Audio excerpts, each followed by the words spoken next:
والذین صبروا ابتغاء وجہ ربہم، اور وہ لوگ جو مصیبت میں صبر کرتے ہیں صرف اپنے رب کی رضا کی خاطر.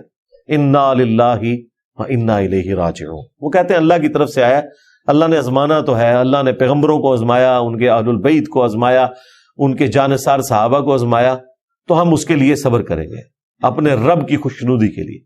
وجہ ربہم، اپنے رب کی خوشنودی کے لیے.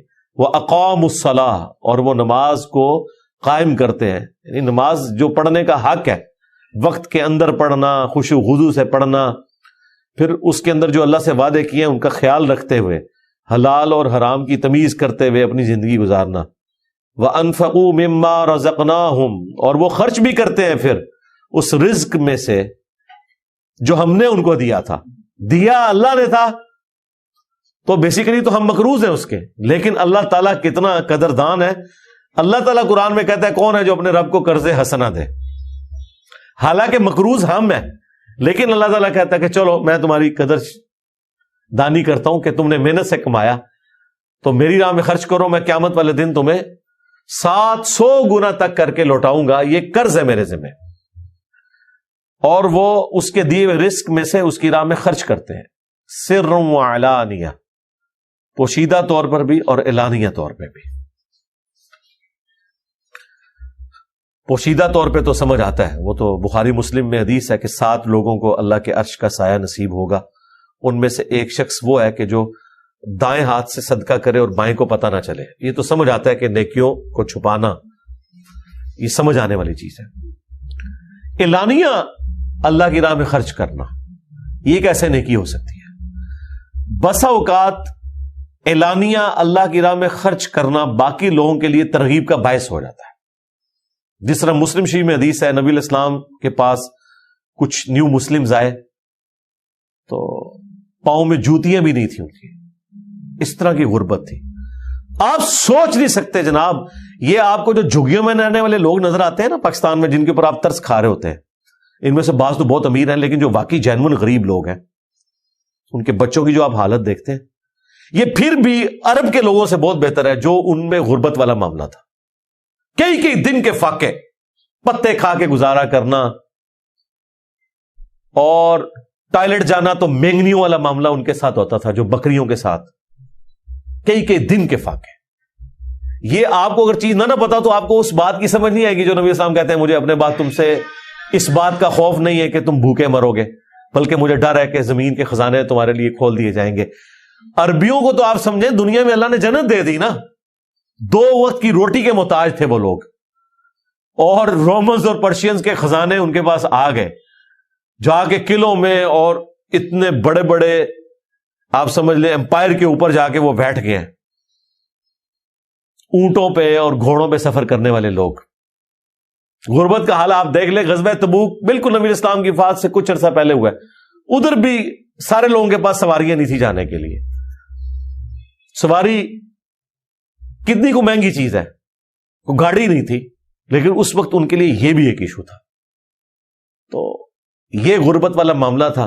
پھر اللہ تعالیٰ نے ان کے لیے ایک رزق کھول دیا. تو اب اعلانیہ اس لیے کرنا پڑتا ہے. وہ غریب لوگ جو میں مسلم شریف کی حدیث بیان کر رہا تھا، پاؤں میں جوتیاں بھی نہیں، چہرے کا رنگ فاقہ ہے لوگوں کا، بھوک کے آثار صحابہ کہہ رہے ہیں ان سے نظر آ رہے ہیں، کپڑے بھی پورے نہیں بدن کے اوپر، کسی نے تہمت باندھی ہوئی ہے تو اوپر کرتا نہیں ہے، کسی کے کپڑے بھی ہیں تو وہ بھی پھٹے ہوئے. اب ایک قبیلہ مسلمان ہو کے آ گیا ہے، اب جو ٹیم لیڈر ہے ظاہر ہے اس کی کیا حالت ہوگی. نبی علیہ السلام نے جب دیکھا تو صحابہ کرام کہتے ہیں کہ آپ پہ کوئی چیز ناگوار جب گزرتی تھی تو آپ کے چہرے سے ہم پہچان لیتے تھے، اور جب آپ خوش ہوتے تھے وہ بھی آپ کے چہرے سے پہچان لیتے تھے کہ آپ کا موڈ آف، یعنی آپ بالکل کلین سلیٹ تھے. نبی علیہ السلام اپنے ایکسپریشنز کنٹرول نہیں کر سکتے تھے، جو کچھ تھا وہ آپ کے چہرے پہ نظر آ جاتا تھا. صحابہ کہتے ہیں نبی علیہ السلام کا چہرہ جو ہے وہ غم کے مارے بالکل. آپ علیہ السلام نے صحابہ کرام کو مسجد میں جمع کیا، اسپیشل ممبر لگوایا نماز کے بعد، اور کہا نماز کے بعد کسی نے نہیں جانا. آپ علیہ السلام نے پھر کہا کہ اللہ کی راہ میں صدقہ کرو، خواہ ایک کھجور ہی صدقہ کرتے ہو اپنے آپ کو جہنم کی آگ سے بچا لو، خواہ ایک کھجور کے ذریعے آگ اور اپنے درمیان اوٹ قائم کر لو، ایک کھجور بھی تم صدقہ کر کے اپنے آپ کو آگ سے بچا سکتے ہو۔ اب اپیل بھی جن سے کر رہے ہیں وہ بھی بیچارے غریب ہی ہیں، یہ نہ سمجھے کہ وہ بہت لینڈ لارڈ لوگ ہیں۔ تو ترغیب دلائی تو ایک انصاری صحابی اٹھے، ہمت کی، گھر گئے اور سارا سامان اٹھا کے لے آئے، ایک بورے میں بند کر کے، مشکل سے وہ بورا اٹھایا ہوا ہے، گھسٹتے ہوئے مسجد میں آ رہے ہیں اور لا کے نا نبی الاسلام کے سامنے رکھ دیا۔ بس اکیلا وہ بارش کا قطرہ ایک بندہ بنا ہے۔ یہ وہ جو میں کہہ رہا تھا نا کہ اعلانیہ بھی اللہ کی راہ میں خرچ کرتے ہیں۔ اب جب اس نے یہ کیا، اب لوگوں نے کہا کہ یار یہ تو بیچارے کی کوئی مالی حالت ہی نہیں تھی، یہ تو سب کچھ جو کچھ تھا وہ بھی لے آیا۔ پھر دوسرا اٹھا، تیسرا اٹھا، یوں کرتے کرتے مسلم شریف کے الفاظ ہیں، مسجد نبوی کا سین جو ہے وہ بھر گیا ساز و سامان سے۔ پھر نبی علیہ السلام بلا بلا کے غریب لوگوں میں تقسیم کر رہے ہیں، اور صحابہ کہتے ہیں حضور کا چہرہ انور اس طرح چمکنے لگا جیسے سورج اور جیسے تلوار چمکتی ہے۔ تھوڑی دیر پہلے آپ کا موڈ آف تھا تو آپ علیہ السلام خوش ہو گئے، اور وہ کہتے ہیں ہم نے نبی علیہ السلام کے چہرے مبارک پہ وہ آثار دیکھے۔ پھر آپ نے فرمایا کہ جس نے اسلام میں اچھا طریقہ جاری کیا، جتنے لوگ اس پہ چلیں گے ان ساروں کا ثواب اس پہلے بندے کو ہوگا، لیکن جو چلنے والے ہیں ان کے ثواب میں بھی کمی نہیں آئے گی۔ وہ یہ نہ سمجھے کہ یار وہ پہلے ہی لے گیا ہمیں کچھ نہیں ملا۔ حضور نے کہا اس کا اپنی جگہ ثواب رہے گا ہر بندے کا، لیکن کولیکٹیو ثواب اس بارش کے پہلے قطرے کو ملے گا۔ اور جس نے اسلام میں برا طریقہ جاری کیا، جتنے لوگ اس پہ چلیں گے ان کے وبال میں تو کمی نہیں ہوگی، لیکن جس نے سٹارٹ کیا تھا سب کا وبال اس اکیلے کے اوپر بھی عذاب کی شکل میں آئے گا۔ جو بخاری مسلم میں حدیث ہے کہ جب بھی کوئی ابن آدم قتل ہوتا ہے نا تو قابیل کو بھی اس کا عذاب پہنچتا ہے، کیونکہ وہ پہلا ہے جس نے قتل کا آغاز کیا، یہ بدعت شروع کی تھی۔ تو اس حدیث کے اندر سنتن حسنتن، اسلام میں اچھا طریقہ، اور سنتن سیئتن، اور اسلام میں برا طریقہ۔ یہ اچھی بدعت اور بری بدعت نہیں ہے، اچھا طریقہ۔ طریقہ یہ کہ جو چیز اپنی اصل میں ہے نا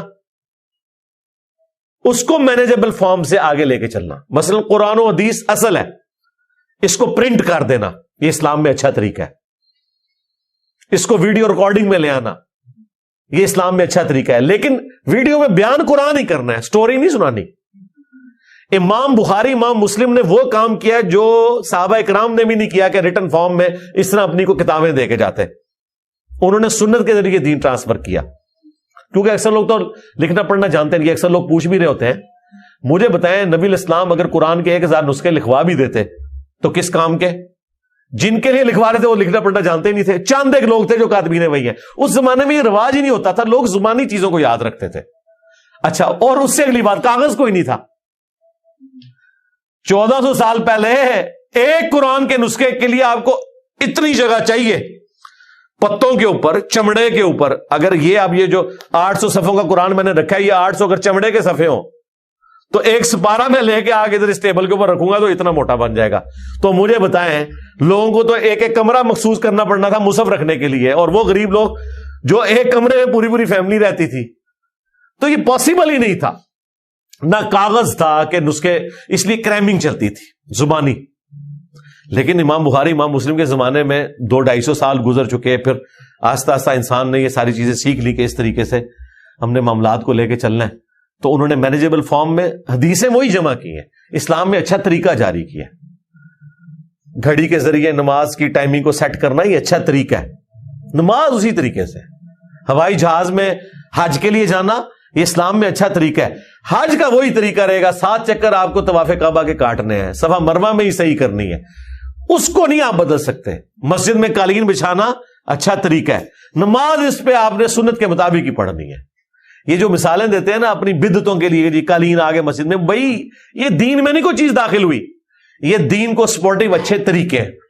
دین میں تب ہے جب آپ نماز غوثیہ پڑھنی شروع کر دیں گے اور بغداد کی طرف 11 قدم چلیں گے، یہ ہے بدعت۔ یہ دین کے اندر آپ نے داخل کر دیا ہے، اس کے اوپر ہم فتوے لگائیں گے، بلکہ یہ بدعت کیا ہے تو شرک کی طرف لے جانے والی چیز ہے۔